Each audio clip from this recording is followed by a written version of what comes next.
আসসালামু আলাইকুম। আজকে রান্না করতে যাচ্ছি শাক ভাজি। যাদের আমার মতো শাক পরিষ্কার করতে সমস্যা হয় তারা এভাবে কেটে নিতে পারেন। এখন শাকের মধ্যে ময়লা আছে কিনা একটু দেখে নিতে হবে। এখন শাকগুলা 2-3 বার করে পানি দিয়ে ভালো মতো ধুয়ে নিতে হবে, যাতে শাকের মধ্যে কোনো বালি না থাকে।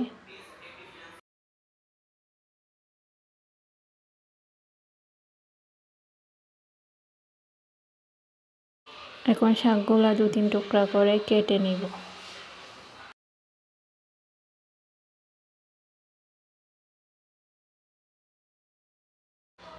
সব শাক কাটা হয়ে আসলে এখন আমি সিদ্ধ করতে দিব। পানি দেওয়ার দরকার নেই।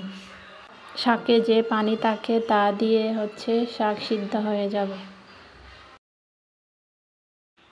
মাঝে মাঝে ঢাকনা সরিয়ে শাক নাড়াচাড়া করে দিতে হবে, যাতে শাক ভালো মতো সিদ্ধ হয়।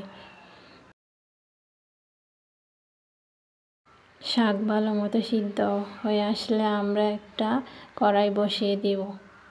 কড়াইতে পর্যাপ্ত পরিমাণ তেল দিয়ে দিব। এখন তেলে রসুন কুচি দিয়ে দিব। রসুন কুচি ভালো মতো নাড়াচাড়া দিতে হবে, যাতে পুড়ে না যায়। এখন স্বাদ অনুযায়ী কয়েকটা কাঁচামরিচ দিয়ে দিব।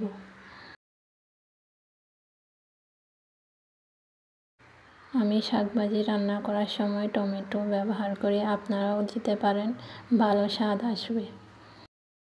টমেটো হালকা সিদ্ধ হয়ে আসলে তাতে সিদ্ধ করে রাখা লাল শাকগুলো দিয়ে দিতে হবে। এখন শাকে পরিমাণ মতো লবণ দিয়ে দিতে হবে।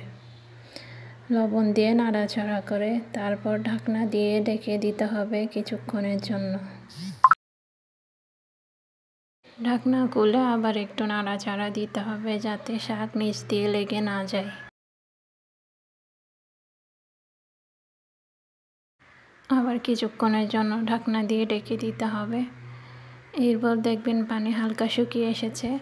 পানি শুকিয়ে আসলে আমাদের শাক ভাজি হয়ে যাবে। এটাই শাক ভাজির ফাইনাল লুক। আপনারাও বাসায় ট্রাই করতে পারেন।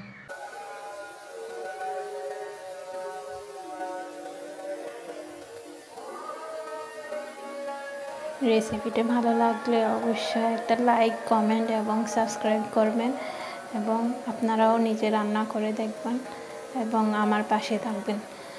ধন্যবাদ। নতুন একটা রেসিপি নিয়ে আবার আপনাদের মাঝে উপস্থিত হব। আজকে এই পর্যন্ত।